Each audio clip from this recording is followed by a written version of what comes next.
মই আপোনালোকক ধন্যবাদ দিব বিচাৰিছোঁ যে আপোনালোকে আমাৰ নিউজটো কভাৰ কৰিছে। আজি আমি মাৰৱাৰী হস্পিটেলৰ এটা টীম গীতানগৰ ফিল্ডলৈ আহিছোঁ। ইয়াত আমাৰ আজি এটা বিনামূলীয়া স্বাস্থ্য শিবিৰ হৈ আছে। ইয়াত আমি free medicine distribution, free doctor consultation, free BPN, free sugar checkup কৰাই আছোঁ।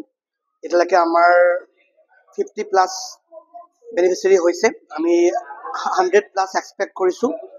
তো আজি গম পাইছে, আজি আমাৰ কেম্পটো হৈছে, ইয়াত দেখা হৈছে আপোনালোকে লিখাই আছে আপোনাৰ বিদ্যা ভাৰতী পূৰ্ব ছাত্ৰ পৰিষদ পূৰ্বোত্তৰ ক্ষেত্ৰ আৰু গুৱাহাটী পৌৰ নিগমৰ 37 নম্বৰ ৱাৰ্ডৰ সহযোগত তেওঁলোকে আমাক আজি মাতিলে।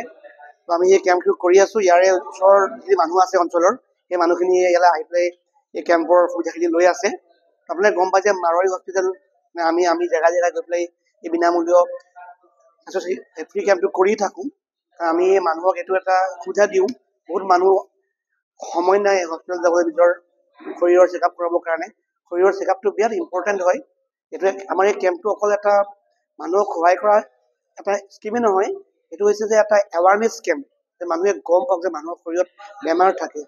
আজি ইয়াত দেখিছে বহুতখিনি পেচেণ্টৰ আমি পাইছোঁ যে BP বেছি আছে, চুগাৰ বেছি আছে। তো এই বস্তুবিলাক মানুহে গম নাপায় একচুৱেলি। গতিকে গম পোৱাটো বিৰাট দৰকাৰ।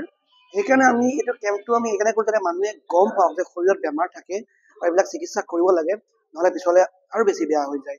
তো আমাৰ এই কেম্পৰ স্কিম আমাৰ চলি থাকিব। আমি ভৱিষ্যতেও আমি আৰু বহুতখিনি কেম্প আমি প্লেনিং কৰি থোৱা আছে। আমি বেলেগলৈ গৈ আছোঁ। আমি জেগাই জেগাই গৈ থাকিম।